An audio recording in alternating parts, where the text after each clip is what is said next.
Coates? Here. Mayor Shaw? Here. We have a quorum. Okay. The item for this particular meeting is council's canvass and adoption of the final results of the city's primary election held July 21st, 2026, as certified by the Yavapai County Elections Department, and adoption of resolution number 3411, declaring and adopting those results.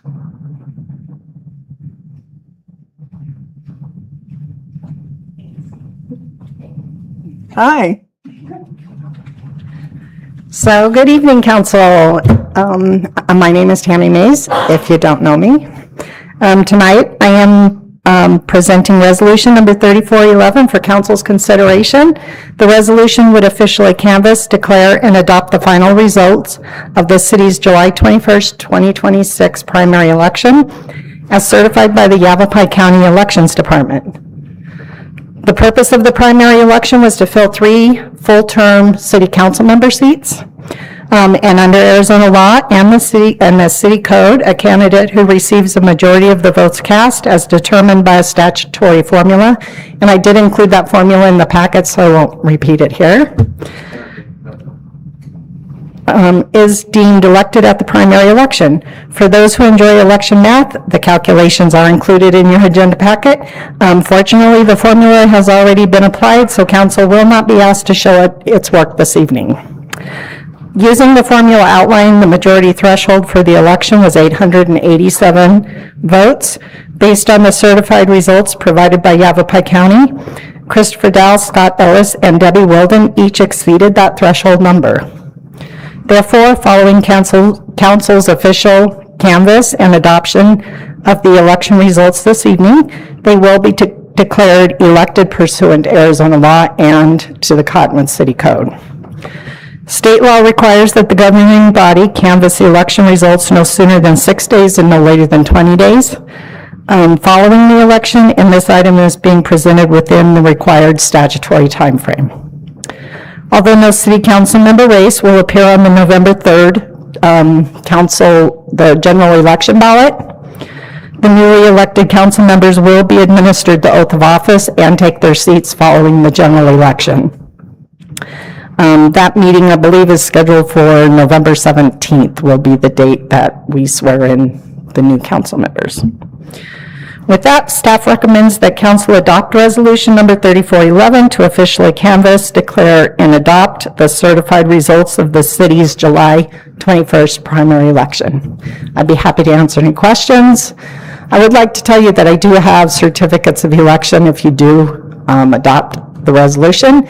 And Mr. Ellis said that he couldn't be present tonight because of National Night Out in Clarkdale. So that's why he's not here this evening.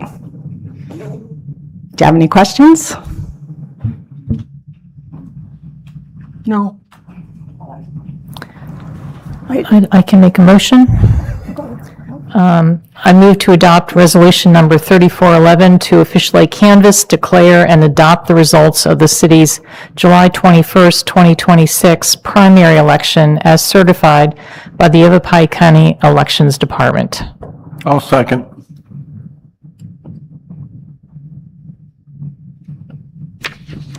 All right, Councilmember DeWillis? Yes.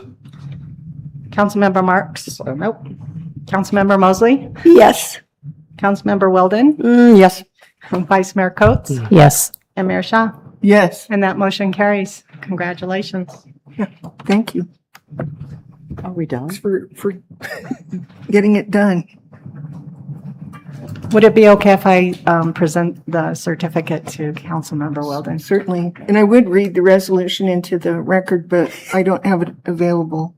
So, I thought that we had decided not to do that. That's why I didn't. well, eventually we will stop doing that. It's Okay. fine. It's kind of done anyway. It's all right. Do I stand up or what? Can you see me? Can you see me now? No, it's okay. Do I come over there? Come on over here. Would you like a picture? Mario would like one. Yes. You want a picture of you, Mario? Sure. Get over.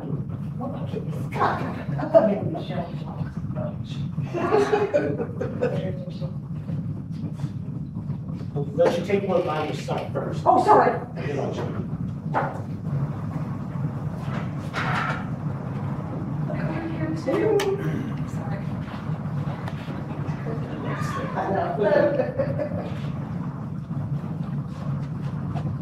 Thank you so much. Front page. I got the cutest photo, your shirt's sparkling, Oh my your God. smile's sparkling. What else did I get? Prescription. No, that was it. That was it. You were just. It just, no, it was the match. All right. That'll do it for this special meeting. So if you would like to move to adjourn, I'll accept that motion. I'll make a motion to adjourn the special. I'll second. All in favor? Aye. All right, that means we have a little time here before we start at 6 o'clock, so relax, I don't know, check your emails, whatever you want to do. Run around the block a couple of times. It's too hot for that. Okay, I'll just. Oh,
Please allow me to call the meeting to order. Can we do the roll call, please? Sure. Councilmember DeWillis. Here. Councilmember Dowell is absent. Councilmember Marks is absent. Councilmember Mosley. Present. Councilmember Weldon. Here. Vice Mayor Coates. Here. And Mayor Shaw. Here. And we have a quorum. Would you all join me for the pledge, please?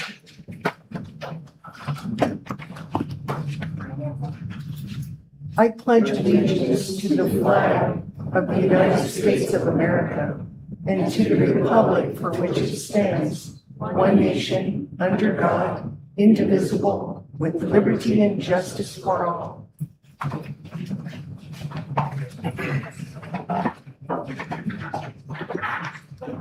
Okay, next on the agenda is a brief summary of current events. The public does not propose, discuss, deliberate, or take legal action on any matter brought up during this summary unless the specific matter is properly noticed for legal action. As a reminder, if you wish to speak to the council on a matter which is not listed on the agenda, you must submit a request to speak form to the city clerk by the end of this brief summary of current events. Okay. We're going to let you go ahead, Mr. Cifuentes.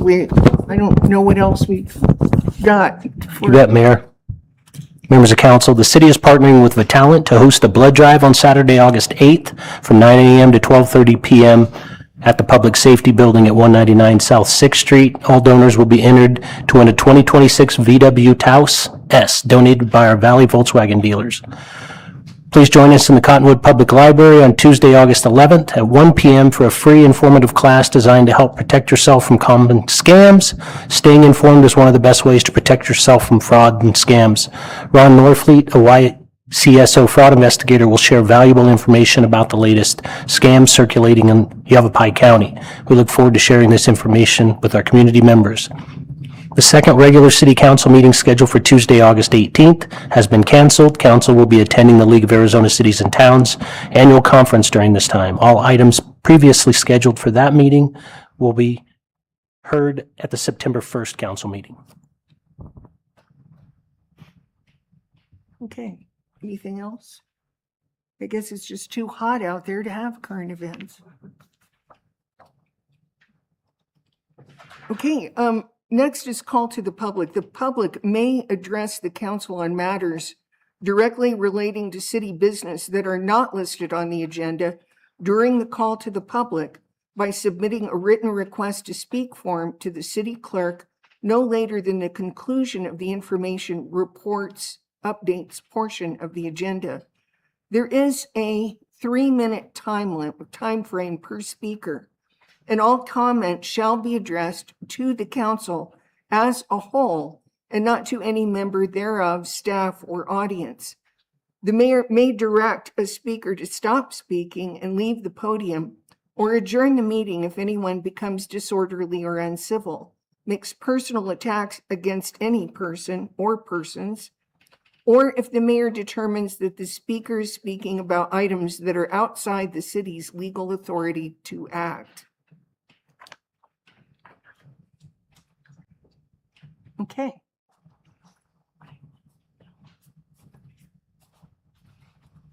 So first I have Charles Bowles.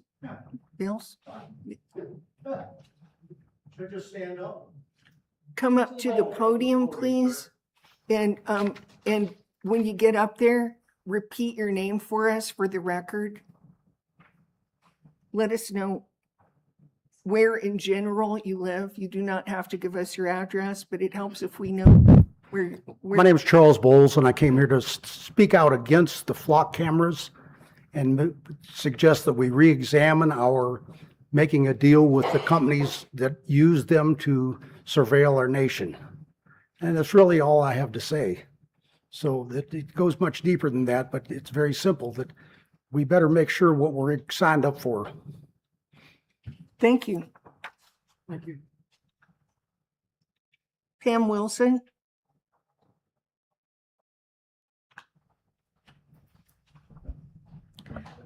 Pam Wilson, resident of Cottonwood. I am requesting that the council place the automated license plate readers, ALPRs, including the Flock Safety and Axon Enterprise ALPRs on the next city council agenda for public discussion. This technology collects massive amounts of information on law-abiding citizens, and the community deserves an opportunity to understand how it works, what data is collected, who has access to it, how long the data is retained, and what safeguards are in place to prevent misuse. An open discussion ensures that important decisions for all residents of Cottonwood are transparent and have our approval. In light of ALPRs already being used in the community, it is important that this topic be placed on the next city council agenda for a full review. Thank you. Thank you. Justin Chambers?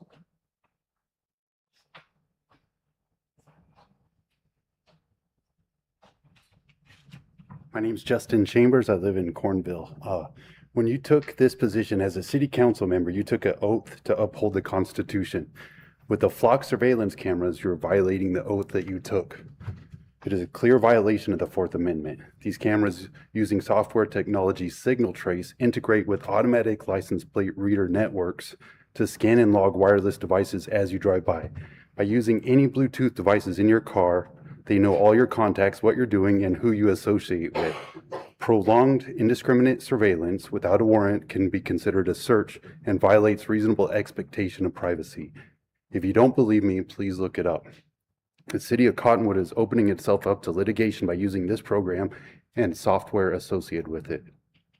We are being gaslighted and lied to by law enforcement nationwide on what these things can and cannot do. They tell us that it only reads license plates. However, nationwide, these cameras are being set up at hiking trails, parking lots, playgrounds, and swimming pools. Obviously, it does more than just track license plates. Even if you cancel the contract with Flock, they retain all collected data. The boilerplate language used in their terms of service agreement on section 4.1 says, customer hereby grants to Flock a limited, non-exclusive, royalty-free, irrevocable, perpetual, worldwide license to use customer data to support and improve Flock's products and services. You're giving them a perpetual license to use and save all collected data. This is not okay. Our freedoms are slowly being taken away a little bit at a time. I don't want to hand over a surveillance state to my kids without saying we fought against this tyranny. Our children and grandchildren will pay for your cowardice today. The George Orwell book 1984 was written as a warning and not as a guidebook. The only thing acceptable to me and everyone opposing it in this room is to remove the Flock cameras and don't replace them with anything. Remove them and do not renew the contract with Flock, Axon, or Palantir. Thank you. Thank you. Thank you.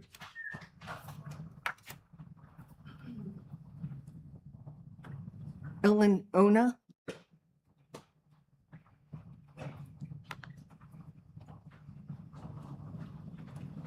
Well, I think Justin really covered everything in quite a bit of detail, and I just want to say that I think it's a huge mistake that these cameras are up, that Flock is in use, that we have no control over the information that they're collecting. We don't know what they're going to do with it, and it needs to be brought up in a way that the public can have some real input about it at the next meeting. And I thank you for listening to us.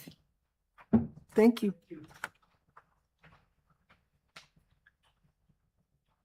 Shar Clark?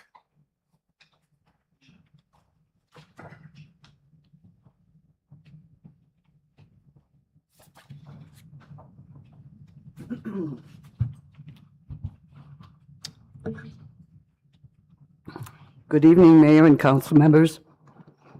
I live in the city of Cottonwood.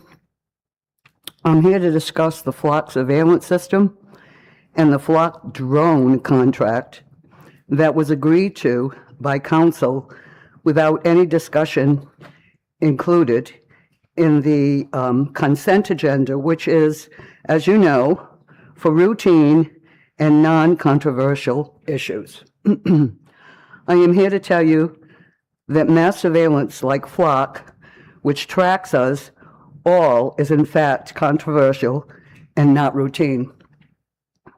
I would like to share an allegory. Drop a frog into boiling water and it jumps out immediately. Put it in a cool water and slowly raise the temperature, and it stays until it dies. That is exactly what is happening to human freedom. One restriction at a time. Our safety, one safety law at a time. We are not going to be trained into passive acceptance. Our personal freedom is at stake. We, the people, will not allow this to happen. Please place a discussion about this on the next scheduled meeting. Thank you. Thank you. Zachary Jablon.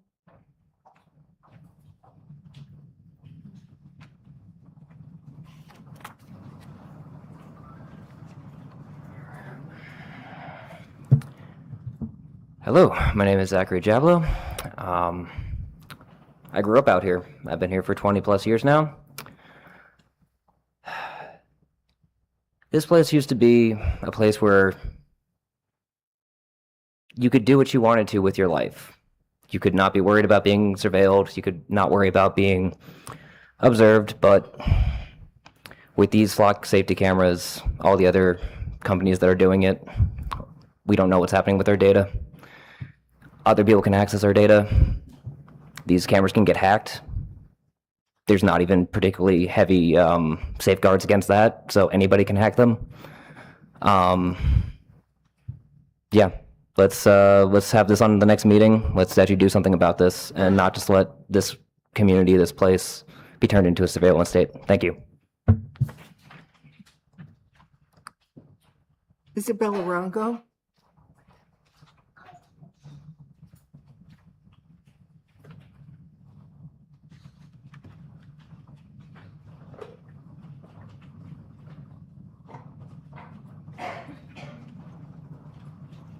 Hello and good evening. Thank you for hearing all our voices tonight. My name is Isabel Rongo and I'm a Clarkdale resident. I'm here because our city is under contract with Flock Safety to photograph and record vehicles that pass through our streets. The original contract was signed without a council vote, priced under the threshold that would have required one. That alone should concern this body. But I want to make sure you know what we actually bought. The contract includes Flock Nova, an add-on platform that builds profiles on individuals by combining license plate data with public records and commercially available data without a warrant. The Electronic Frontier Foundation called it a dystopian panopticon. Our city is paying for it. Cottonwood's own policy 428 states explicitly that reasonable suspicion or probable cause is not required before running a search on a resident's vehicle. That means anyone driving to work, to church, to the doctor is being logged with no legal threshold whatsoever. Sedona, Flagstaff, South Tucson have all ended their Flock contracts after residents brought this to their councils. Those councils voted. That's how this is supposed to work. The Fourth Amendment exists because our founders understood that what it felt like to be watched by a government that answered to no one. They wrote protection from unreasonable search and seizure into the Constitution because they knew surveillance without cause is not safety, it's control. A private corporation recording the movements of every resident with no warrant requirement and no public vote is exactly the kind of unchecked power they warned us about. I'm asking this council to place the Flock safety contract on a future agenda for public discussion and a vote. Residents deserve to weigh in on technology that tracks their movements through their own city. That's not a radical ask, that's just democracy. And I'm a Clarkdale resident, but I drive to Clarkdale or to Cottonwood almost every day. This isn't just Cottonwood residents. This is every single vehicle that drives through the Cottonwood streets. This is a gross overstep. Please put this on the agenda. Thank you. Please don't applaud.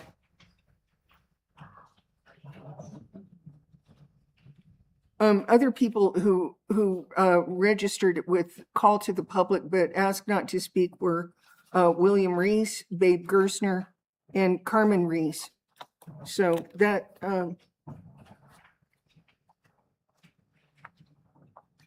the list. Next for call to the public is Rick Gray. Good evening. I'm Rick Gray. I'm the VP of Service Area Administration for Verde Valley Medical Center. I live in Clarkdale. So I just wanted to give some accolades that we received this summer for our hospital that are two independent groups that are outside agencies. The Leapfrog, we received an A rating. There are 53 hospitals in Arizona that do participate in Leapfrog, and only 12 of us received a grade A. What that means is we monitor our falls, our patient falls on our campus. We look at infection when you come in, making sure that you don't leave with an infection that you didn't come in with, or that you left not as sick as you did when you came in. So we're very excited of that. We continue to receive those letter A's. It takes a lot of work to get those letter A's, or those grade A's, if you will, because of the data and the committees that we have to continue to monitor. So that's a very big win for us. As I mentioned, they are independent. They're outside agencies that come in and look at our data and look at our statistics and making sure that we are abiding by those and give us a letter A through F. And so an A is at the top of the list, obviously. The next one I'd like to talk about is CMS. That's another one that we do. That's Centers of Medicaid and Medicaid Services. That's how we get paid. That's how we operate as a hospital organization, obviously with Medicare, Medicaid, and all the insurance companies. And so it's a government agency, obviously, that will look at our statistics. And so they grade us on a star scale. So it's 1 star to 5 star, 5 being the greatest, obviously. But we at VVMC are a 4. We went from a 3 to a 4. And for that to happen is a big deal because the national average is a 3. So it takes a lot of work to bump up to each of the stars. And so we bumped up to a 4 star. That's not where we want to stay. We want to go to 5 star and be the best we can be. But that's something that we're proud of, is going from a 3 to 4. So I just wanted to give a couple of updates on our recent accolades that we received this summer. And I appreciate your time. Thank you. Okay, that concludes call to the public. Next is the consent agenda. The following items are considered to be routine and non-controversial by the council and will be approved by one motion. There will be no separate discussion of these items unless a council member or a citizen so requests, in which case the item will be removed from the consent agenda and considered in its normal sequence on the agenda.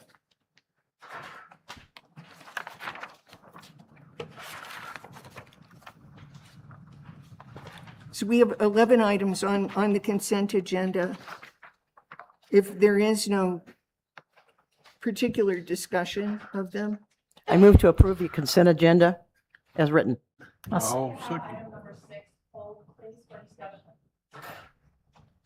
Okay.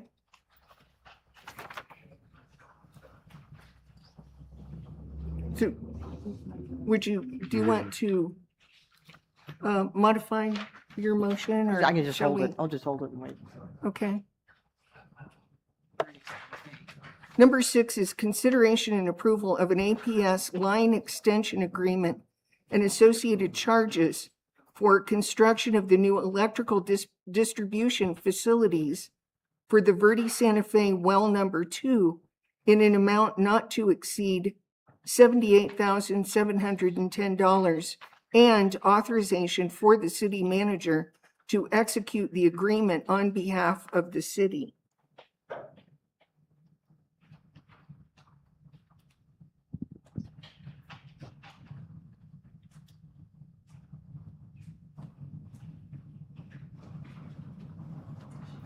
Thank you, Mayor and Council. My name is Kathy Ransom, and I'm a resident of the city of Cottonwood. And I have some concerns about the amount of money that's being spent outside of the city limits. My understanding is Verde Santa Fe has not been incorporated into the city. And I understand that there are water issues there, and the city seems to have taken over their water headaches. At this point, we have no reason to believe anybody there is necessarily paying any taxes to the city of Cottonwood. Sure, they're probably shopping at Safeway, but we don't know that. They could be shopping in Camp Verde because there's no food sales tax there. I think that a discussion, a public discussion, and I apologize if I have missed such a discussion, about exactly how much is being spent there, and perhaps opening the discussion about Verde Santa Fe being incorporated into the city. We will, of course, have to overcome the myth about the Cottonwood property tax. There is no Cottonwood property tax, so that would not change their taxes. There may be some minor, I don't know, there's a library tax that goes to the county, so that wouldn't change either. But the members of the community at Verde Santa Fe currently have no opportunity to run for the council and to have any kind of say in what services they're receiving. And that feels like it's not fair to them. And to the residents of the city of Cottonwood, I think it's not fair to us to understand exactly how much we are paying for those services. And so I would like, if the discussion doesn't happen today, an agenda item added where all of the numbers can actually be available to see what has been spent in Verde Santa Fe around the water and any other areas where we may be spending money. And APS extension being one of those. $78,000 in my mind is not a trivial amount of money. So I think that we should be looking at that more closely and the total cost of that project. Thank you. All right. Well, if I could, I'll bring this back to you, Mr. Cifuentes, but my understanding is they pay for their water. There was a serious water leak, and it was also decided that because of circumstances at Verde Santa Fe, the city does take care of their water supply. That's just, I don't know exactly when that deal was made. We do not expect people to request annexation. Annexation efforts have occurred in the past. That could have been an option, but because of information residents there received, they made the decision themselves not to be annexed. But that didn't mean that their water supply wasn't still being taken care of by Cottonwood. And so a major water leak occurred well, it hasn't even been 2 years ago. They finally found it, patched it. But this well was put in as a redundancy. And now in order for the well to be functional, it has to have electricity to it. It needs to have a pump in order to function. And that's the last step in this particular process, is that we're hooking up the electricity so that the well can actually work. Residents, I think, at Verde Santa Fe often believe that the well was the solution to the water problems, but it actually wasn't. The problem was this huge water leak that took a long time to discover. Once it was discovered, once the water kind of bubbled up and was running down the street, it was fully identified and repaired overnight. It was an amazing job that the utilities guys did, but they patched the leak immediately. And so no one has had any water difficulties since then, but this well is a provision for redundancy for the residents of Verde Santa Fe, who, just like residents of Cottonwood, pay into the enterprise fund for their water. So what did I leave out? You did well, Mayor. I think the only thing that I wanted to clarify, and you touched on it at the end, is both our water and wastewater funds are operated as enterprise funds and utilities. And as such, any improvements such of these, any growth, any additional expenses in those accounts are borne by the ratepayers for those utilities. While they are not within the city of Cottonwood, they are within the city's service area. And so we do extend utilities to them, and they pay a rate that covers the anticipated growth for that. With regards to upcoming, council will be seeing a draft master plan for water and wastewater for the future, and that will be coming to council in the fall, and that would be the opportunity to comment on any future expenses for those utilities and what that future infrastructure will look like. Okay. Any further discussion on that item? Can we bring that back into the consent agenda now? Having pulled it, I'm reinserting it and Okay, I will state that same thing. I move to approve the consent agenda as written. And I will second. okay. All in favor? Aye. Under new business, the following items are for council discussion, consideration, and possible legal action. The first one is consideration and adoption of Resolution 3408, adopting the City of Cottonwood Affordable Housing Plan. Good evening, Mr. Bigelow. Good evening, Madam Mayor and Council. Ryan Bigelow, Director of Strategic Initiatives, here tonight to talk about and consider Resolution 3408, our Affordable Housing Plan. A reminder that back in January, we approved an agreement with Elliott D. Pollock for the study. Pollock was also the group that conducted our Verde Valley housing assessment in 2021, so it makes good sense to carry that work on with them. So here we are 5 years later. We're going to kind of see what's changed, what stayed the same, what's worked, what hasn't worked, and ideas for a path forward. The other thing about this housing study and plan that I want to note, some of the value here is that when we're talking to different developers, they really want to know what the current conditions are. And when you have a 2021 study, it's a little bit like guesswork. When you have a completed, updated study, you have a much better discussion when you talk to both nonprofit and for-profit development. They'd like to know what the current conditions are and what the assessment looks like. So with that being said, I will turn it over to Mr. Rick Merritt, President of Elliott D. Pollock and Company. Good evening, Mr. Merritt. Good evening. Thank you, Ryan. It's a pleasure to be here in front of you tonight to talk about the housing study that we conducted. As Ryan said, this is a follow-up to a 2021 study that we did for the whole Verde Valley, and Cottonwood was a very big part of that. So to get started, let me just go through some initial slides and tell you where we are. We looked at the study as a kind of a two-stage process. One was we did a housing assessment looking at what is going on in the community, what is going on in the housing market, and then the second phase that we'll go through tonight is a housing strategy. There's lots of names around for affordable housing. You hear attainable housing, workforce housing, there's missing middle. The bottom line is that you don't want to see a household spend more than 30% of their gross income, including utilities, on housing, and that's the bottom line. Affordable housing is typically used to describe housing for low and moderate income households. Typically, they earn less than 60% of the area median income, and that is about, for you have it by county, it's a county-wide number, so it's earning less than $51,000 or so.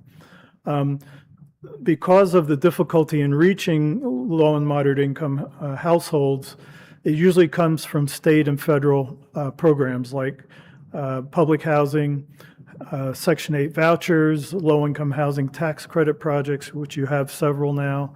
So that's one part of the affordable housing question. The other terminology we find is workforce housing, and this is used to describe households that earn 60% to 120% of the area median income, which is about $51,000 to $114,000 for a family of three. So these households earn too much to qualify for federal or state assistance, but in many cases, they don't make enough money to affordably rent or own homes in the community. They're often referred to as critical service personnel, teachers, firefighters, police, construction workers, people that really important service providers that we need throughout the community.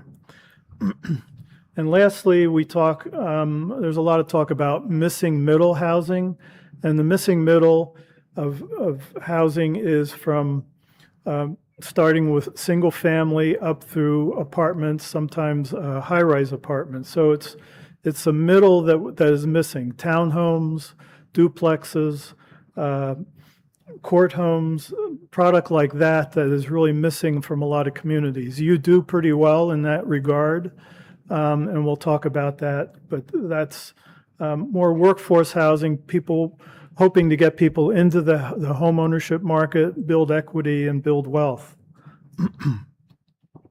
So just some quick demographics on what we found in the community. Your median age is about 55 years, which is about on target with the county. You have a little bit smaller average household size. You can see across the board how you match up with the county and Arizona. The big thing we found, which we really have not seen in another community, is we compared the 2019 census data to the 2024 data. And remarkably, your median age has increased rather dramatically from 46 years of age to about 55 years of age. You're a small community, so you get an influx of people, and that can cause the median age to rise, and apparently that's what has happened here. And what we're finding is that probably you've been discovered as a place to retire, and there's a lot of retirees coming here. We had focus groups, we talked about that, and most of the people in the focus groups agreed with that. Your housing costs are less than on the other side of the mountain in Prescott and Prescott Valley. You have nice weather, you have a lot of activities and entertainment here. And it's attracting people. It's attracting retirees, seasonal people who have seasonal housing, those types of things. So it's a rather remarkable change that we saw, and something to really keep an eye on as we go through this. The other thing we found is that your median incomes overall for homeowners and for renters are quite a bit lower than the county average. Once again, the county average is kind of skewed by things going on in Prescott and Prescott Valley, where incomes are much higher, but your incomes are lower, and once again, it's something to keep an eye on, and something that really probably needs to be addressed from a community development standpoint to bring more higher wage jobs here, which I'm sure your economic development people are seriously considering. And the household income trends is similar, that the growth in incomes has not kept up with the county averages once again. And once again, it's probably a lot of it is that influx of retired people, perhaps more on fixed incomes that are moving here, but you haven't grown as fast as other parts of the county or compared to the state as well. And if there's any questions along the way, I'd be happy to answer those. By no means, I'm looking forward to go through this without any questions. So, we looked at the forecast of population, at least from the Office of Economic Opportunity. You're not expected to grow a whole lot, about 1,100 new people over the next 15 years or so. I can tell you that doesn't match the type of permitting activity we've seen in the city over the past 10 years or so, and I would expect this to be a very conservative estimate. You're seeing much more permitting activity for housing than what we're seeing in these numbers. So here is a little bit of your housing demand. That would probably be a housing demand of 607 units based on your current household size, an average of 40 units a year. Yavapai County is also showing probably pretty conservative numbers as well. But as I note at the bottom of the slide, over the last 15 years, your annual permitting has averaged about 92 units, and that's including 54 single-family homes. So multifamily and single-family, about 92 units. So quite a bit more than what the state right now is projecting for the city. So the housing market since COVID has really turned upside down, and that's a lot of what we want to talk about tonight. You can see that in terms of your percentage of what we call apartments, which is that band through the middle there, you have about 21% of your units in apartment complexes. That's a lot higher than what we see across the county. Most of the county is very single-family oriented, and it's even quite a bit higher than what we see across Arizona. So you do have a very strong multifamily market, and that really bodes well for trying to reach the affordable, the households that need affordable housing. Once again, your owner occupancy is about 54%. Once again, well below what you see across the county in Arizona. There's a lot of more rental occupied units than we typically see.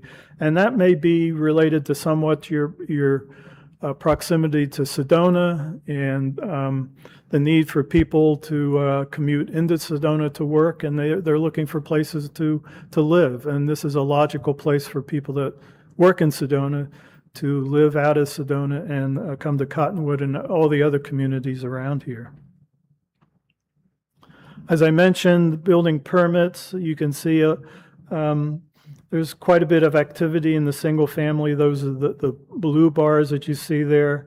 And a few apartments are being developed. The big apartment bar that you see there is the Inspiration Apartments that came in a couple years ago, or well, 4 years ago now or so.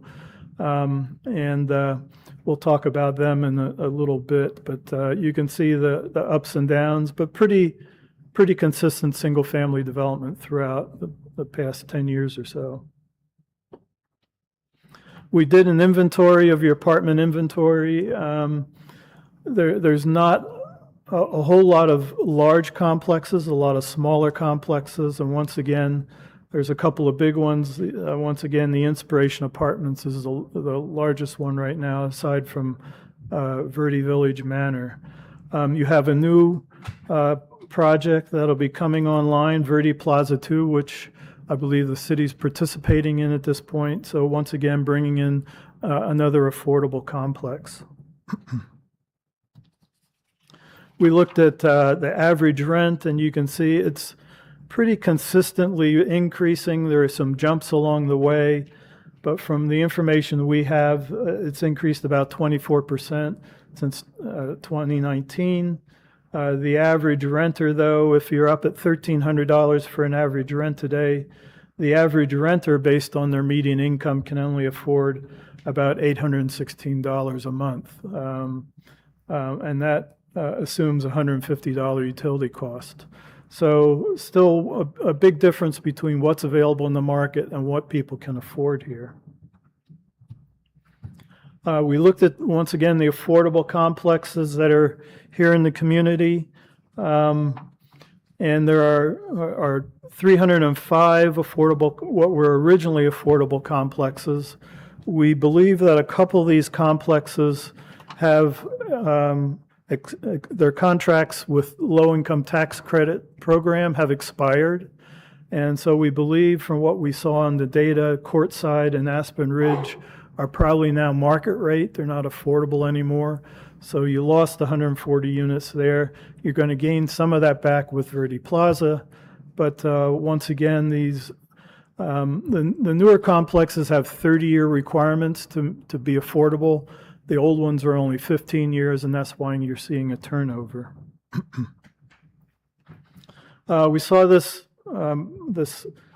graph before, but once again, looking at the vacancy rate is only at 4.5%. We consider a stabilized housing or apartment market to be about 7%. And that allows for turnover of units, people moving in and out, units being vacant for a part of the year, things like that as rents are, as people move in and out. So it's a little bit of a tight market right now. We think there's the opportunity for more apartment development to come in because of that. And we're seeing that the Inspiration Apartments, which is a very expensive apartment, their units are somewhere up around $1,800 a month. That has a 5% vacancy rate, and it's leased up very quickly. So from a market perspective, that apartment complex really hit the market. It's upscale. It has garages that people can rent. It has workout rooms. It has clubhouse, things like that people apparently really want to see in the community. And it's done very well from what we can see, but the rents are very high compared with many of the other complexes. Once again, for affordability, if the average rent is $1,300 a month, with utilities, it's about $1,450 is the total housing cost, and the required income to afford that is about $58,000. Cottonwood's median income is about $57,000, and the median renter income is less than $39,000. So once again, a big difference between what people can typically afford in the community.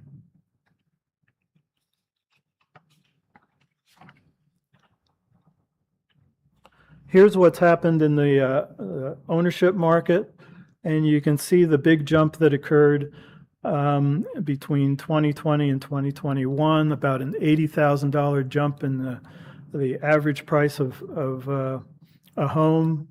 And it kept increasing until 2023. Now it's leveled off and came down a bit. Same thing happened with condos and townhomes in the community. Once again, it's something we've seen across the country, across the state, this big jump in 2020 to 2022. So something that has gone on here, and not much different than a lot of other communities, unfortunately. So we looked at, once again, the sales, how many sales there are. This comes from the Yavapai County Assessor, who provided us information, and you can see how many sales there are in each category.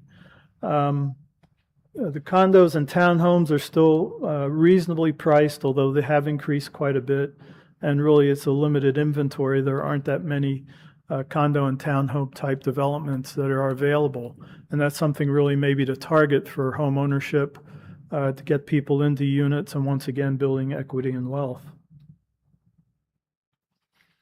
We looked at if you make the yearly income, the median income in the community of $48,000 or so, what can you afford at today's market? We're talking about a 6% interest rate. Those interest rates are up from that point. They're up probably 6.5, 6.6%. So this is a little bit conservative, but a household making $48,000 a year can afford a $183,000 home. And in 2025, there were only 17 sales under $200,000. We think some of those were mobile homes. So once again, a big discrepancy between what is affordable and what's out there on the market.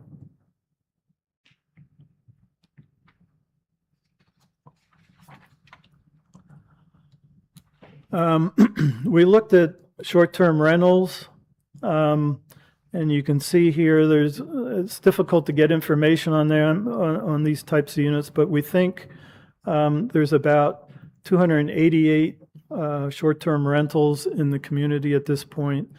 It's only 4% of the total units in the city. It's not a huge number, but obviously if those units could be put to use as full-time rentals, it may make a difference, but we don't know how many of these units would be affordable.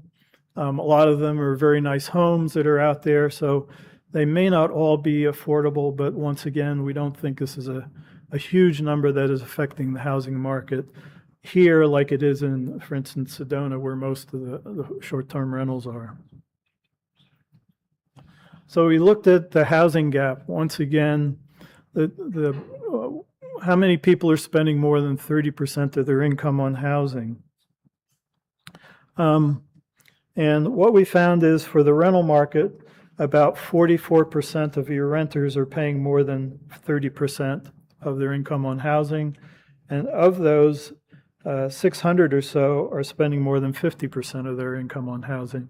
And you can see, for the most part, you're pretty consistent with what we find across Yavapai County. We did find that what we call at-risk populations, this isn't in the program, but of the 1,339 households that are paying more than 30%, 55% are seniors over the age of 65. So a large portion of this problem is really directed towards seniors. On fixed incomes, inflation's going up, rents are going up. If you're on a fixed income, it's more and more difficult to make rent. We think some of the strategies you should focus on, we'll talk about later, is to really focus on more senior housing. And the same thing is in the ownership burden. About 30% of your homeowners pay more than 30% of their income on housing. And what we found in that end is that 81% of this issue is attributable to senior residents.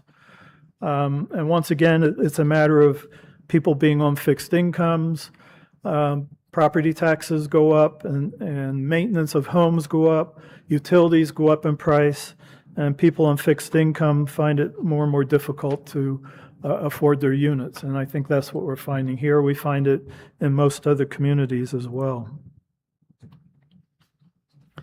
I put this chart in just to kind of show what we look at as how the gap really operates. And what you typically have is a shortage of units at the bottom end of the market on the left side of the table. And on the right side, you have a shortage of high-end housing. But everybody's trying to find housing in the middle. So the people with higher incomes, they're able to pay less than 30% of their income on housing. The people on the left side that have the lower incomes, they're paying more. And everybody's trying to find housing in the middle part of the bulge where housing is more available, where there's a surplus of housing. So it's just kind of a simple way of trying to look at how this whole market works. And we find this across Arizona. This is basically what we find. You're no different than anybody else at this point. I think I've been through that one. That's a reiterated one. So let me talk a little bit about the housing here, or the incomes here by occupation. When we had our focus group meetings, we spoke to the school district, the hospital, Yavapai College on what it means for retention and hiring people when they come into the community. And by and large, they've all said, we find it difficult because housing's too expensive here. It's too expensive in Prescott, it's too expensive here. It's difficult to keep people in jobs. The hospital was hiring traveling nurses to make up the difference in shortage of nurses that they have.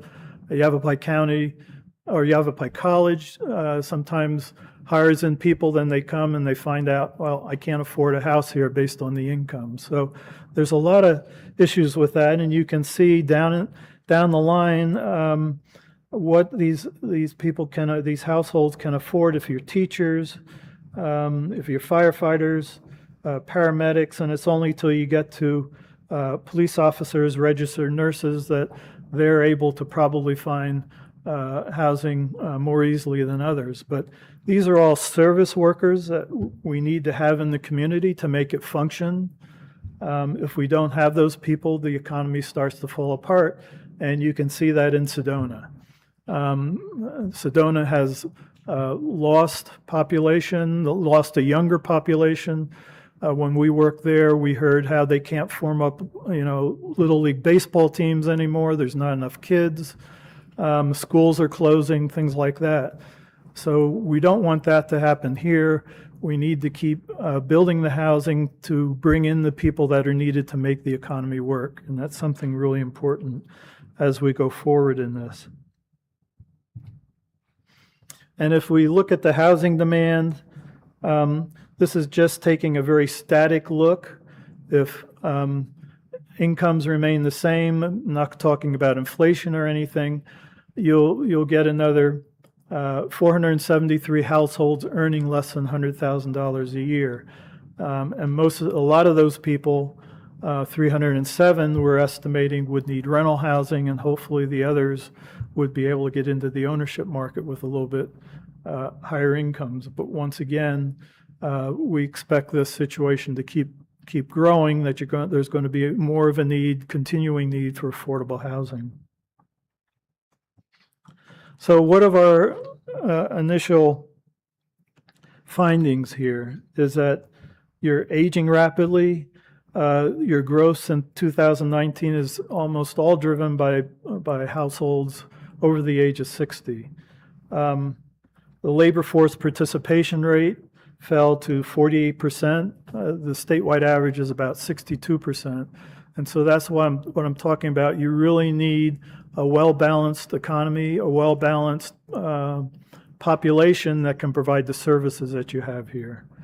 Household incomes are well below the county and state averages, and the poverty is above the county and state averages.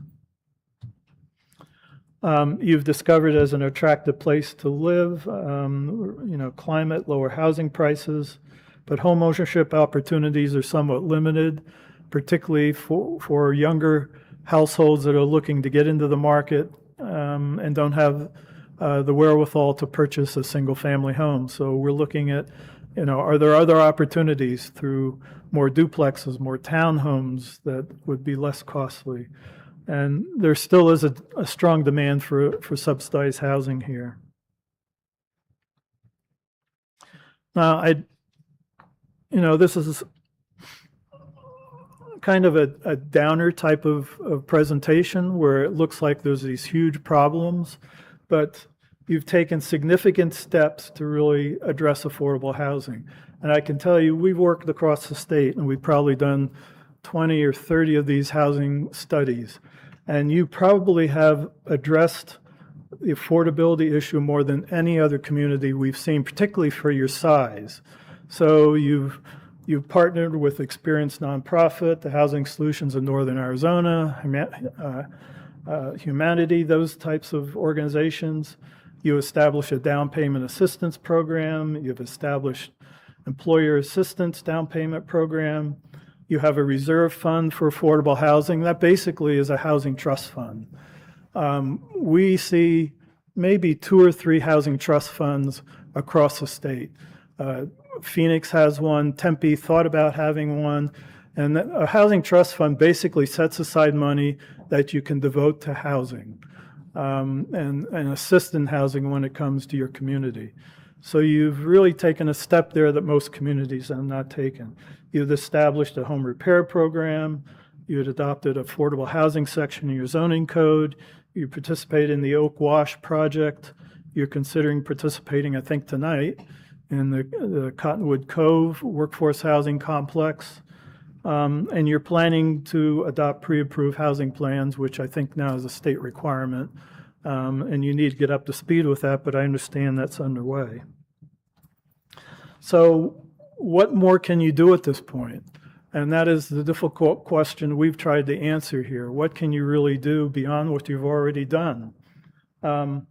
You can address additional funding at the local level. You've already done well, but can you do more?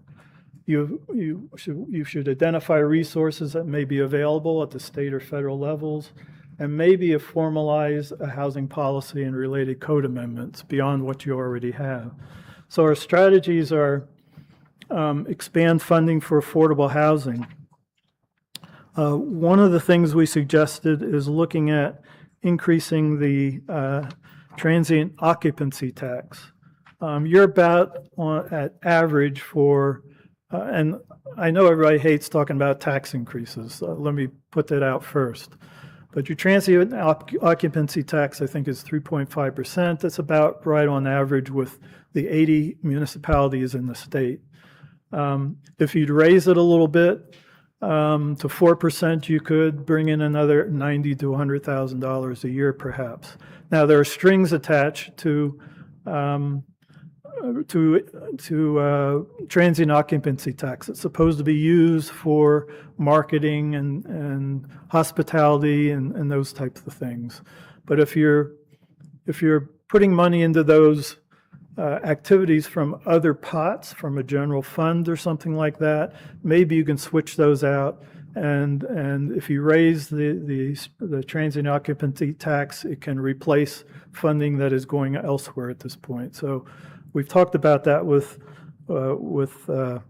your staff, and it's something that we really probably needs a little bit of work, but let's take a look at that. Considering the use of the GPLET, the Government Property Lease Excise Tax, and I don't know if you've done any of those. I don't think so. What that is it's a program that has been on the books for years as state law.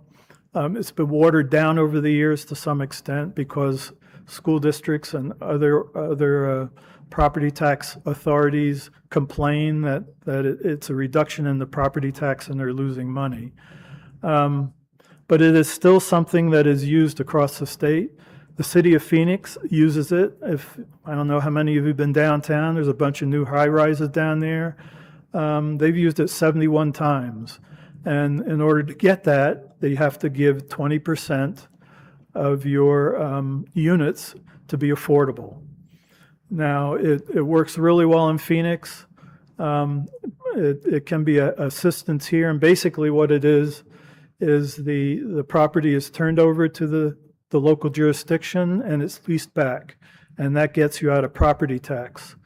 And instead of paying a property tax, you then pay a tax which is less than the property, an excise tax that's less than the property tax.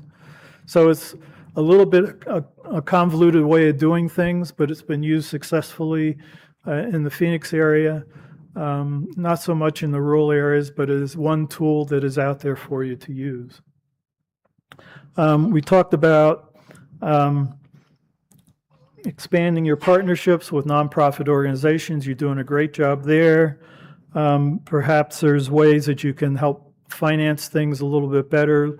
I talked with Ryan about should you be loaning money to these properties, these affordable communities, and I think yes, that's one way of doing that and helping out the nonprofits in doing that. But you're already doing a lot to begin with.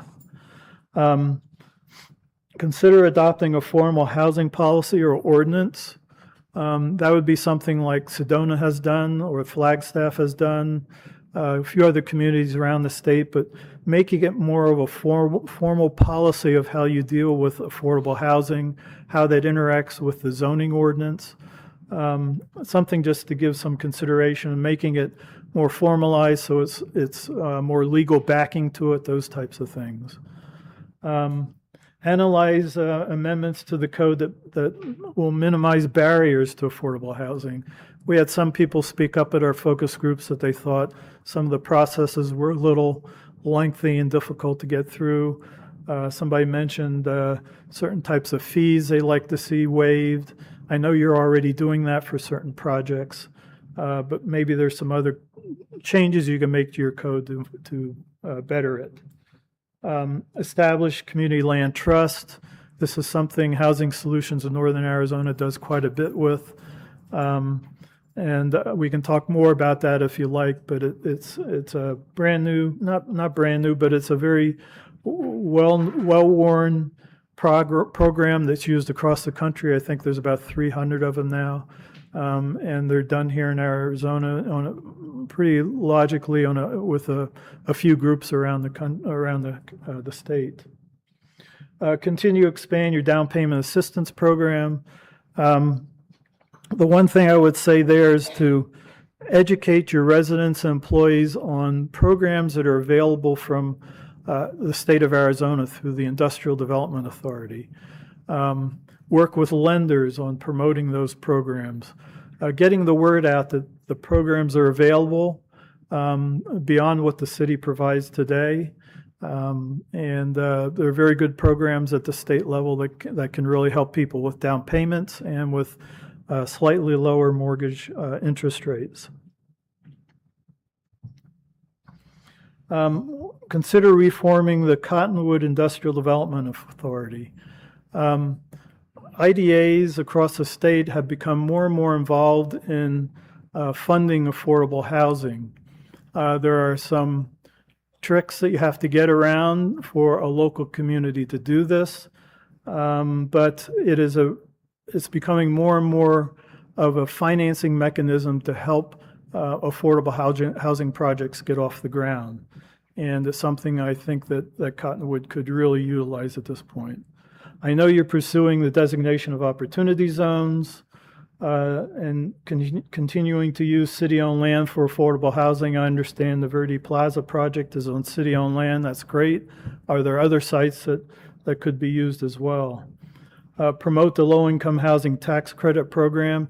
Get developers up here and show them what you have going on, what the issues are you're dealing with, more marketing to them. Those types of things that could really help out, I think.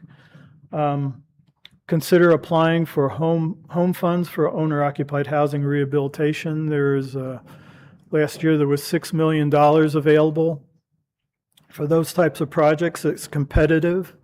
I think you'd stand up pretty well on a competitive basis to go after those funds. We did work down in Cochise County, and they received $700,000 last year for a housing rehab program that they are now implementing. And then you maybe want to consider establishing an infill incentive program. You could do this around your Old Town area, which would, once again, is state law allows you to do that, to provide waivers of fees, to provide all kinds of incentives, and coordinating that with maybe capital improvement programs that are going on. But those are that's another program that potentially has some use here. But in the end, once again, you're doing a really good job on the limited resources that you have.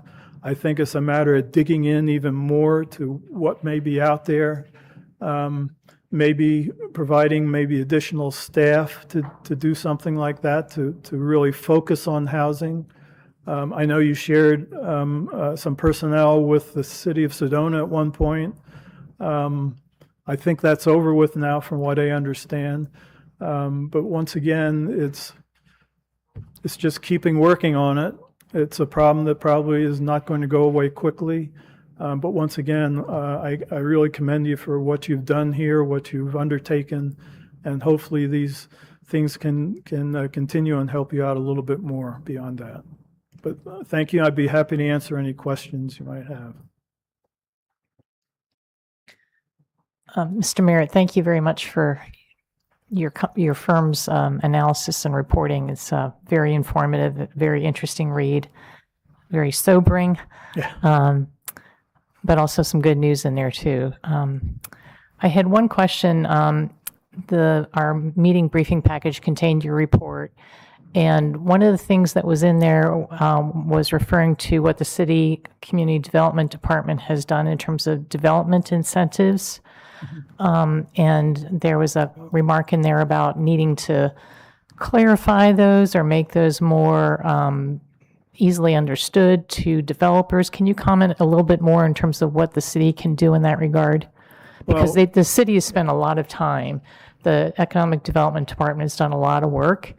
And every time we have a new developer come in here, we ask them about taking up that opportunity, and they don't seem interested. So what can we do?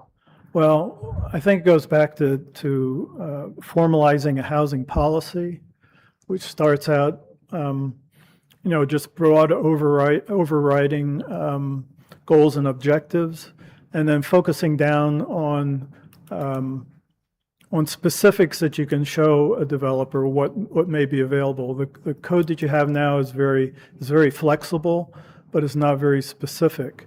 And so that's the main thing is, you know, in Sedona and Flagstaff in particular, these steps are all outlined for a developer when they come in. And I guess I'm just talking about getting more specific as to what those incentives may be at this point. And maybe being on more firm legal ground, and maybe do a little arm twisting for a developer when he comes in, those types of things, if it looks like a bona fide deal to come through. So I think that's mainly what I was focusing on, be more formalized and see if that helps. And are you familiar with how other municipalities are promoting their LIHTC programs or promoting their, you know, development incentives? How are they doing that effectively? Well, the LIHTC, the 9% program is very competitive, and you've been fortunate you just had one approved, the Verde Plaza, because you helped out in it. You got more points because you're in a rural area, because you put money into the project, those types of things. So I think it's a matter of talking to some of the main ones that do a lot of business across the state, showing them what you have here, what you can provide, what support you can provide to them if they come into the community. There's also the 4% program, which is not as competitive. There's a limited amount of funding available for that. And in prior years, all the money hasn't been spent that was available. That's becoming less and less of an issue. A lot of the money is being committed now, but it's a much bigger program, not competitive. So maybe you want to talk to those types of developers who are more focused on the 4% program, which is more of a mixed income type of project, those types of things. And it may be those type, and we deal with them. We do market studies for them. We can give your staff their names to work on, but I think the 4% program may be also something to take a look at. Okay, and my last question is for Mr. Bigelow. My question to you is, Mr. Merritt has presented a great list of recommended actions. There's clearly an interest and need to do more in addition to what the city has already done and should be commended for. What is the implementation plan, you know, in terms of near, mid, and long range, or, you know, the low-hanging fruit, or, you know, picking things that yield the biggest bang for the buck? What's the plan? So, Madam Mayor and Felicia, our Vice Mayor Coates. So that's a really good question. So I think our strategy right now is have as many conversations with different opportunities as possible, because you're going to find one that works. And I hope to present something here very shortly that is along those lines. He just listed, you know, 1,000 different things that we can do, and we're touching, you know, I think nearly all of them in some form or fashion. So it's not a matter of saying, hey, the 90-day plan is this one necessarily, when the reality is we might not be able to have that opportunity in 90 days, but you know, as we continue to have these conversations with different folks, these different opportunities present themselves, and that's how we kind of go about it. So just to clarify or confirm, all of what Mr. Merritt has presented, these things are potentially feasible. And I ask this because I think in the past, when we had this discussion based on the 2021 plan, there were some things in the plan that the city staff just said wasn't realistic or feasible. I would say most of what was presented tonight, we're either aware of or actively pursuing in one form or the other. Some of it is less realistic than others, to be sure. You know, we talked about the bed tax and how you might have to get creative with that, and that is something we've had discussions about. But there's certainly state laws that would probably require us to do certain things with it. But I would say none of it is completely off the table. We don't have a property tax. A lot of the tools revolve around, cutting out a property tax. That's not necessarily always the best case. A lot of them require waiving fees. Sometimes we need those fees for some development. So I think a lot of the strategy revolves around finding some by right zoning that projects can get into and get moving on, and mixing in that ordinance 312 if we can. But the reality is too, market rate projects, you saw it was across the board, that the need is everywhere, and there's a domino effect to when we get certain types of housing that allows more opportunity for others to move. So any housing is a good opportunity for us. Thank you. Could I ask Ryan, while you're still there, are there opportunities to extend infrastructure, extend water, sewer, perhaps, work with APS to not for any great distance, but are there just little places, pockets, areas that we can reach out and extend infrastructure to in order to encourage, because I think that sometimes that is an obstacle for developers. They're looking at a nice piece of land, but they've got it has nothing on it. And then, they're also concerned about developing roads and other amenities that, landscaping and things like that, Correct. that the city may or may not require, but, how can we help with that? Yeah, Madam Mayor, that's a good question. So I think in the water wastewater master plan, we've asked that to be addressed, as maybe identified as maybe some opportunities there as far as wastewater and water infrastructure. But as far as like roads and traffic, I know we've been working closely with James Bramble to identify some of the intersections maybe that are a barrier right now. And is there's things that we can do on our end that would allow to open up some of those intersections and be able to allow for that by right development that we're talking about that could move in there. So on the infrastructure end, often that is a barrier for development, right? And then it becomes well, are we going to contribute? How much are we going to contribute? And then in return, how many of those units become affordable? And then does it pencil out for the developer? Does that make sense for them? Because there still might be other barriers that supply and demand, just market rates, that interest rates that we don't necessarily control. Madam Mayor, if I can add also, I think Ms. Ransom, without knowing it, kind of teed up that subject because, if that infrastructure includes utilities, water or wastewater, those costs have to be borne by the ratepayers. And so if council were to waive any of those fees, legally, council would have to transfer general fund money to cover the cost that they're waiving because they can't place that burden for the new development upon the existing residents who are currently paying for their service.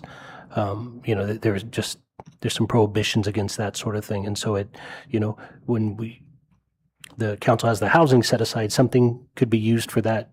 As Mr. Merritt mentioned, a trust fund, as it's reimbursed, then that would free up additional options to be able to make those improvements and do that sort of thing. But right now, absent council's willingness to transfer some of that money to cover the infrastructure improvements, specifically on the water and wastewater side. On the other stuff, council absolutely has that ability to do that because your funding mechanism would be the general fund anyway, or you simply wouldn't collect the revenue.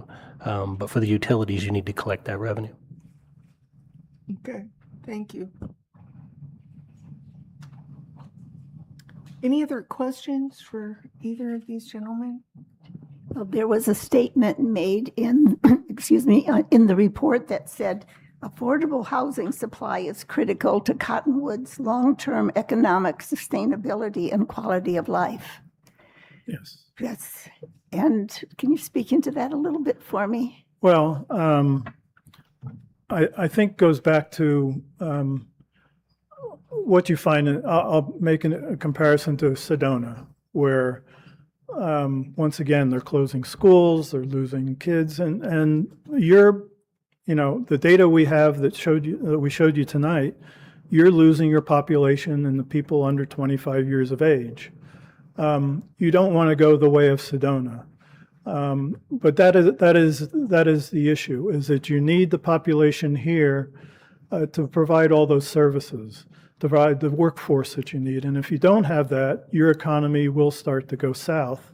And some people can say, well, it's happened in Sedona, and fortunately you're here, and you're helping out Sedona with their workforce, basically.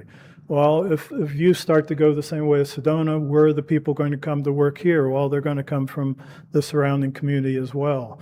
So it really is a matter of having the population, the people that live here are committed to the community, want to work here, and it really isn't. And we look at housing as an economic development issue, and it's because of those factors. Mm-hmm. Anything else? All right. Thanks, Mr. Merritt. Really. Thank you very much. Thank you. It was very pleasing to meet all you tonight, and I appreciate it. Make a motion. Please. So I move to adopt resolution number 3408. Second. Can we do a roll call vote on that, please? Councilmember DeWillis. Yes. Councilmember Mosley. Yes. Councilmember Weldon. Yes. Vice Mayor Coates. Yes. And Mayor Shaw. Yes. And that motion carries. Okay. And just to clarify, that motion was to adopt the City of Cottonwood Affordable Housing Plan. I just thought I'd throw that out there because we may have lost the thread of things over the course of time. But anyway, that's what that motion was for. Okay, next is consideration and adoption of Resolution 3409, approving a development agreement with Housing Solutions of Northern Arizona for the Cottonwood Cove Workforce Apartments project and authorization for the city manager to execute the agreement, subject to approval as to form by the city attorney. You're up. Madam Mayor, Council, Ryan Bigelow, Director of Strategic Initiatives. We've got back-to-back housing items here. Tonight, this item we're going to introduce and discuss a proposed hotel conversion project. This is the Cottonwood Cove Workforce Apartments. This is a proposal to convert the extended stay into permanent apartments, and that's off of Cove Parkway. I want to lay this out here so we do this kind of in 3 phases. So tonight, we're really going to emphasize and work on Resolution 3409. That's our development agreement. That unlocks our ability to participate in this program and have some give and take. Vice Mayor, you just mentioned, how do we operate with this Section 312, and this is a good example of that. But to do that, we need a development agreement in place. So we want to start with that. The next phase for this project will be August 17th, going to the Planning and Zoning Commission. At that point, this project requires a conditional use permit to allow for residential in what is currently C2 zoning. So if that phase is passed, then we would move to phase 3, and we're shooting for September 1st. We would come back with a loan agreement for the gap financing. So tonight, again, this is a development agreement, and we're going to learn a lot more about the project. Because we have Devonna McLaughlin here. She's the CEO of Housing Solutions of Northern Arizona, and she's going to tell you all about this exciting opportunity and what it entails.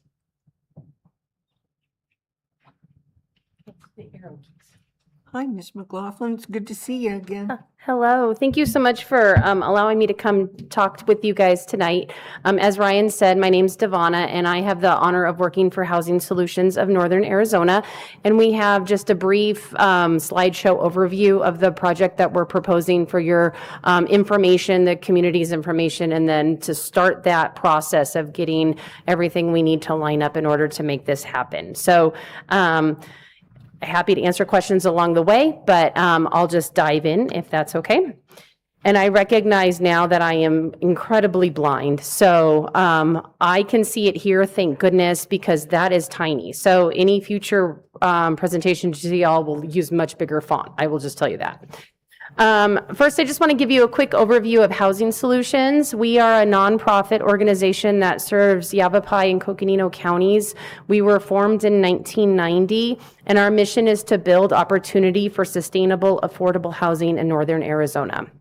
Our vision is that all residents have access to safe, decent, and affordable housing with an opportunity for upward mobility, and our values are listed there. Safe, decent, and affordable housing is an essential element for quality of life. The entire community shares in achieving housing affordability, so whether it's economic development impacts, creating a community where everybody has a place, or those individual impacts on a specific family. We've seen it all over the last 32 years, and I can tell you that housing really is that foundation that helps families and communities grow healthy and strong. We believe that program recipients should be active participants in identifying and obtaining their goals. And we are proud to say that as a CHODO, a third of our board is representative of the clients that we serve, either living in low-income block groups, low-income themselves, participants, past participants in programs, et cetera. So we try very hard to make sure that folks have a say in the housing opportunities that we're able to offer in the programs that they participate in. And then we treat everyone with dignity and respect. Shouldn't need to be said, but we do want to say it out loud. There's a couple of things that we do, so I just kind of want to frame our history and our expertise. As I mentioned, we're a CHODO, so that's a designation from the Arizona Department of Housing. They certify us every year as a community housing development organization.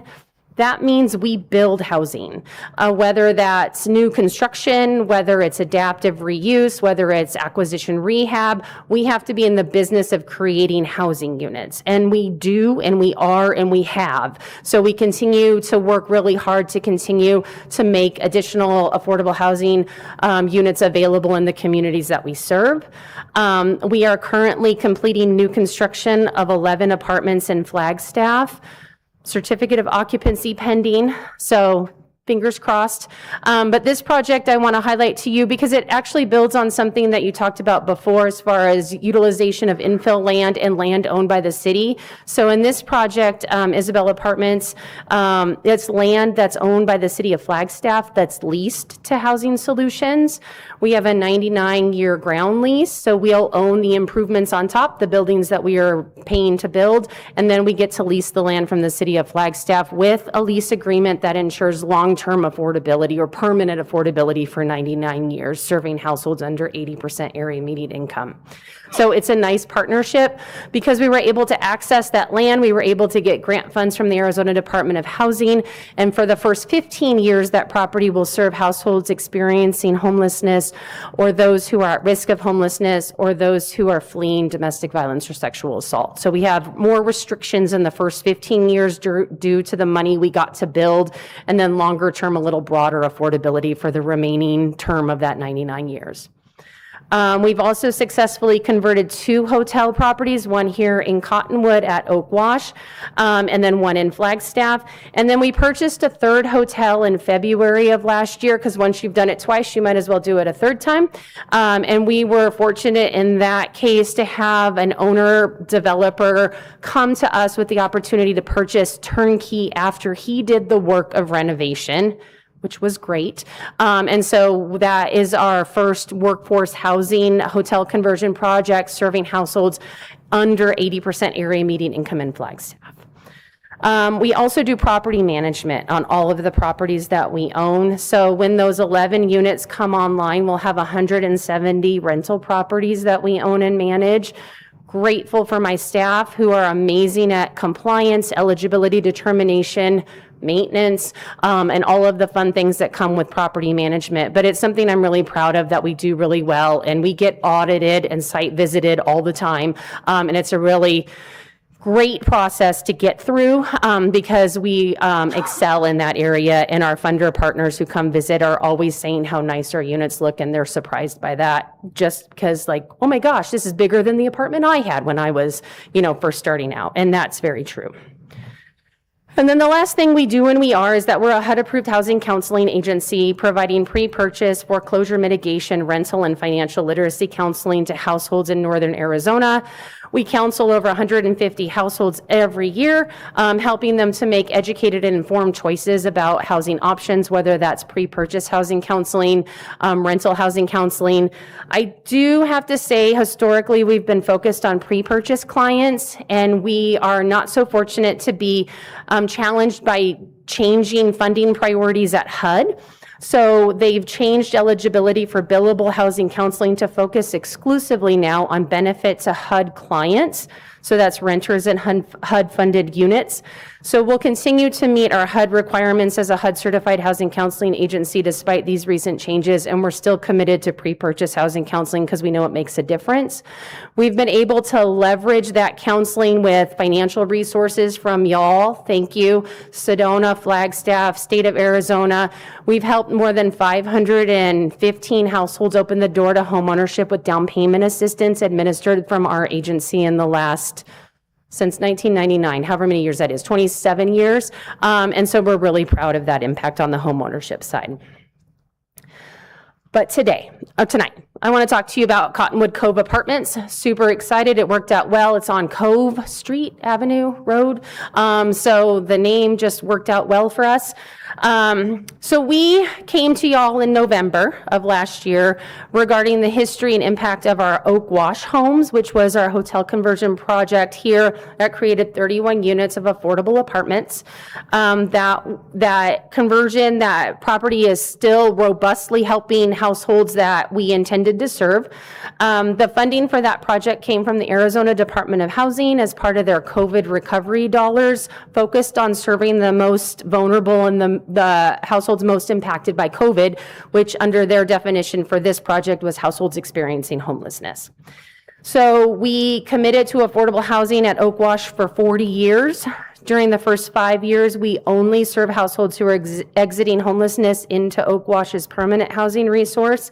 And then for the remaining 35 years, we can expand eligibility to serve households under 60% of the area median income. So they don't have to be households experiencing homelessness after the first 5 years of compliance, but y'all in this community gets 40 years of low-income benefit, which is super exciting for us. Oak Wash Homes received the Rural Housing Development of the Year Award from the Department of Housing in September, and we came to tell you about that in November. And then the Verde Valley Independent wrote a newspaper article about that, which is super exciting, although the picture, not so much, and I just saw that. So anyway, I had to share that with a funder, and I was like, the picture's right there, because it was me, not the property. That would have been fine. And so the article discussed the project's impact, the recognition, and then we got a call from someone in the community who said, hey, would you be interested in maybe doing it again? And one of the questions I got from y'all last November was, hey, can you do it again? And I said at that time, we're always open and interested in opportunities, but I don't have any specific projects or funding in mind right now. And I do believe that when you're open to opportunities, they show up. And so Cottonwood Cove is that example in its most truest sense. And we're super excited about being able to share that with you today. So in May 2026, after meeting with the owners of the properties that we'll talk to you about and seeing them and what great condition they're in and understanding the configuration and the unit sizes and the impact that we can make, we entered into a purchase contract to purchase the Verde Valley Extended Stay. It consists of 3 properties on Cove Parkway. So property details. 2 properties are adjacent to each other on one side of the road, and then the third property is directly across the street. It consists of 34 total units, and all of them are 1 bathroom, I should have said that differently, 1 bedroom, 1 bath units with kitchens and their own patios and or balconies, depending on if they're on the bottom floor or the second floor, and separate bedrooms and living areas. And I'll tell you, after converting 3 hotels, this would be our 4th, this was really exciting. So we are fine with converting studio apartments, and there is a demand for studio apartments. We've served a lot of single individuals over at Oak Wash and up at JoJo's Place in our Flagstaff community. Many of those folks are folks that are on fixed incomes who are elderly or disabled, but 1 bedrooms are juicier. They're more in demand. They can provide housing to one-person households or two-person households, or even three if you want to stretch it based on occupancy standards. And they're just more marketable. And so to have some larger units, all of them the same, all of them in great condition, was truly an opportunity that we couldn't pass up. So we've given you the addresses there, we've given you parcel numbers, and then the total acreage is about 1 acre, just over 1.02 acres. And then here are the parcels in case you wanted to see a picture of where they are based on your parcel viewer.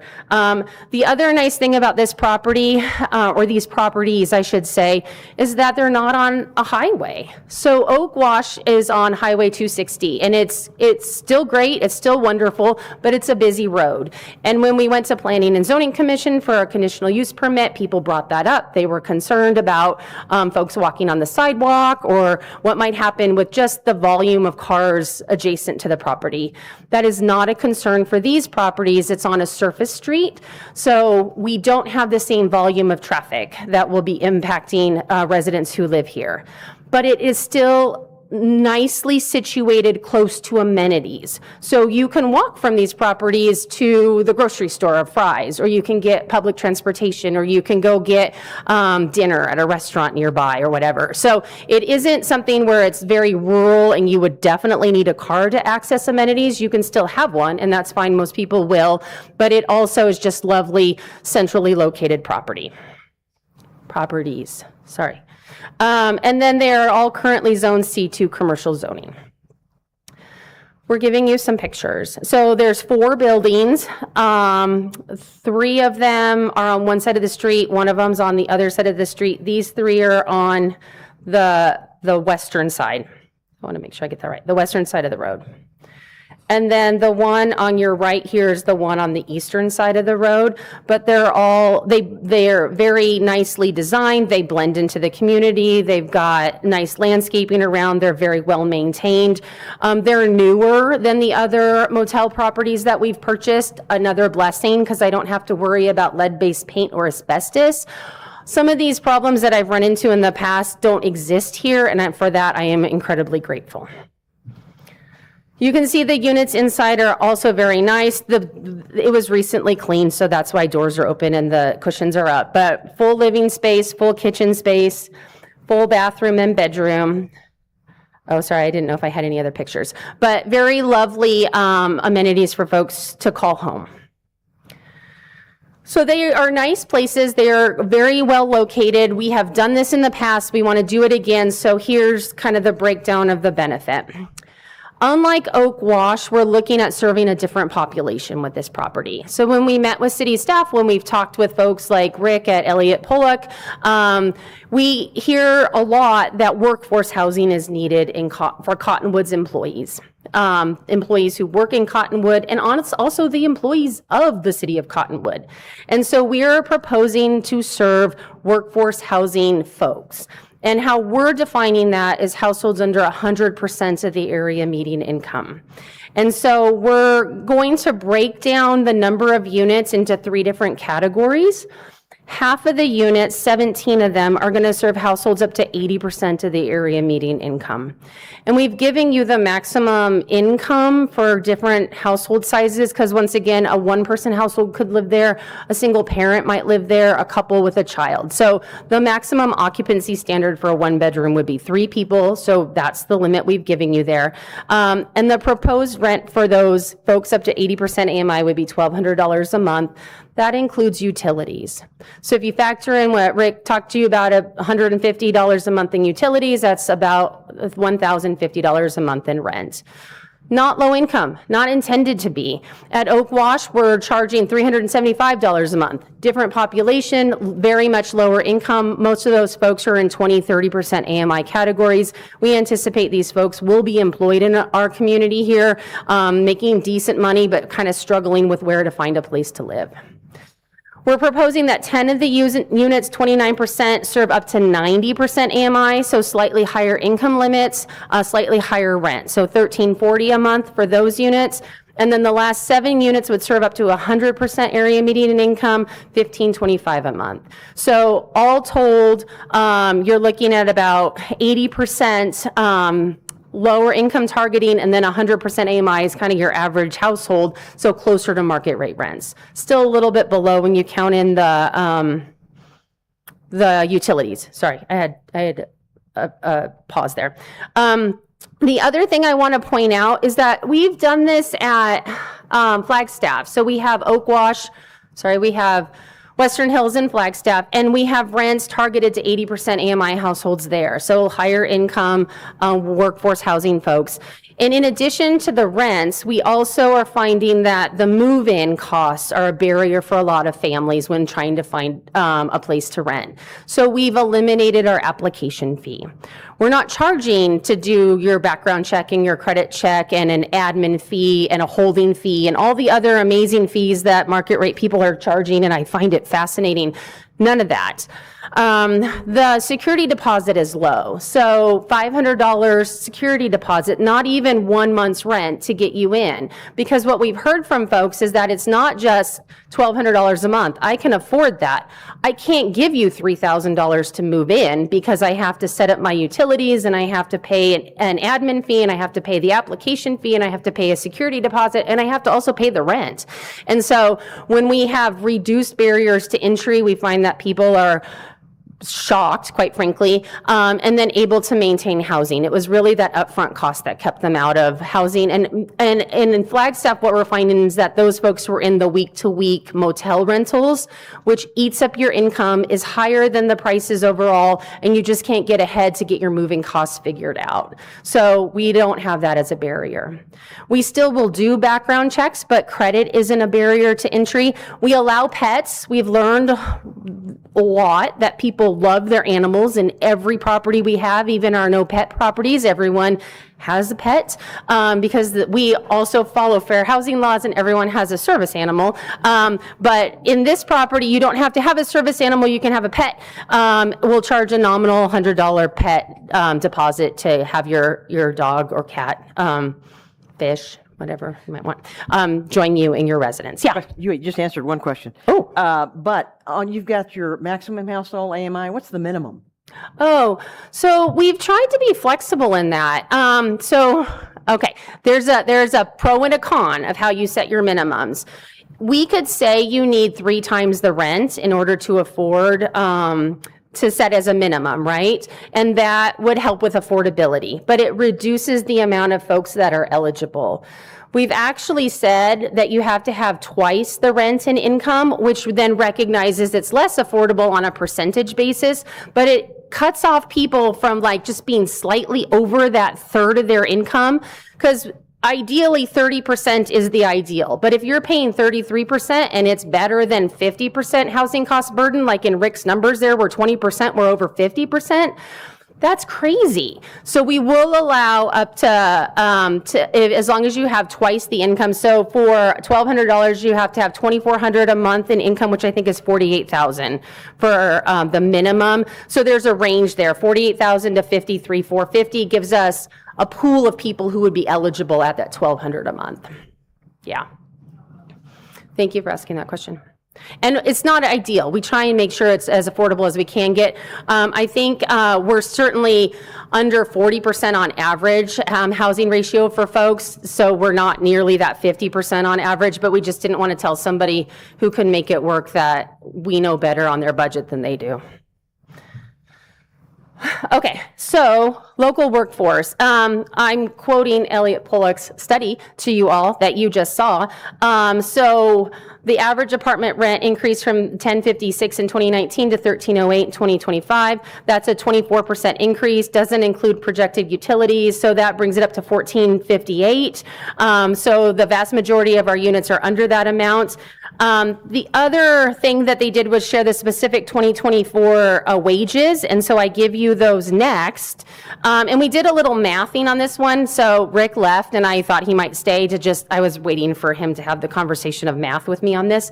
So what they gave you is Yavapai County's 2024 median wage. When we look at median wage in 2026, according to HUD, that's an 8% increase from 2024. So we did the math of that to figure out, because those are 2 years old does. And so really, when you look at construction laborers who made $45,331 in 2024, if we assume an 8% increase based on median wage increasing over the 2 years, then they would have a 29% housing ratio. So looking at some key areas, elementary school teacher, 76% AMI now based on 2026, increases of 8% would be at 28% housing ratio. So these professions that we often cite for workforce areas, just to give you a sense of professions and what people are making, are all very reasonable housing ratios for Oak Wash. Because they would fall into that $1,200 a month range, except for paramedics. Those guys are over and into a higher range. So the process, as Ryan outlined, in addition to the development agreement that you all are considering tonight, we've got some other balls in the air. We're working through with your wonderful staff to get to Planning and Zoning Commission on the 17th to get a conditional use permit to allow residential use in C2 zoning. We will be compliant with regulations associated with building code because the change of use triggers the new building code. We'll install a sprinkler system in 2 of the 4 buildings that are not currently sprinklered. We know that's a requirement. It was when we did our last conversion, so we have that budgeted in. And then we're going to ask for some variances. They're in the development agreement to allow 34 residential units, which is over your density requirement, but literally they're already there. So hopefully you're okay with that increased density, which is an increase on paper, but not to the actual developed property. A reduction in parking requirements, once again, to allow just what's there, because we can't just fit extra spaces on land that's already developed. And we'll add bike parking and that kind of stuff. So we go on August 17th to Planning and Zoning Commission, and then we'll come back to you guys in September as well for the next step. But I'm happy to answer any questions before turning it over to Ryan. Wow, I so thought I'd have questions. Okay, thank you. Okay, so that brings us back to the Resolution 3409. That's the development agreement, scope and restrictions. So this is what we're saying we're going to do here. Affordable AMI between 60 and 100% for 30 years. We cannot use them as short-term rentals, and we'll get a city employee preference, so work that out so it'll help us as a recruitment tool. If we have some folks who can't get here because they can't find a place to live, we get to hop to the front of the line. We're doing the density bonus from 29 to 34, reduction in parking requirements from 51 spaces to 37. They're also going to add at least 5 bike spots to help accommodate for that. She also talked about the bus transportation system nearby. And then finally, we are not agreeing to exactly how we're going to do the gap financing, but we will do a concessionary interest rate, low down payment, and deferred repayment schedule to help with that part. So again, that's the gap financing part. We will iron out the details and come back to you in September for that. May I make a motion, or you want to say something first? No, I was going to make a motion. Motion? You ready? Ready? I'm ready. Okay, I move to approve Resolution 3409, approving the development agreement between the City of Cottonwood and Housing Solutions of Northern Arizona for the Cottonwood Cove Workforce Apartments Project, and authorize the city manager to execute the agreement subject to approval as to form by the city attorney. Second. Roll call, please. Councilmember DeWillis? Yes. Councilmember Mosley? Yes. Councilmember Wilden? Yes. Vice Mayor Coates? Yes. And Mayor Shaw? Yes. And that motion carries. Okay. Thank you. Thanks to you both. All right. Moving right along. Next, we have council member request for a future agenda item. Does anyone have one of those, or a bunch of them, or?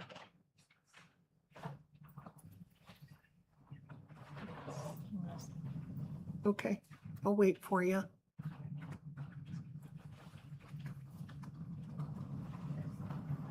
So yes, for a future agenda item, I would like council to provide the community an opportunity to learn more about the flock system, about data retention and safeguards.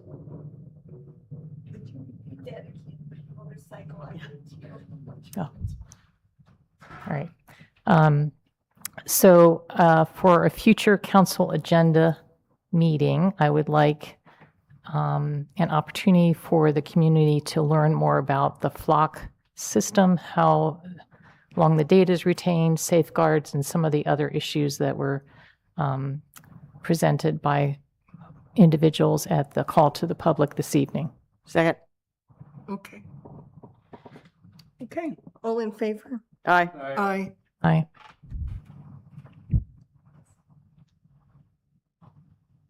Any other suggestions for the agenda? Hearing none, I'll move along to claims. I'll move to approve the claims report for August 4th, 2026. I'll second. All those in favor? Aye. Aye. I'll move for adjournment. Second.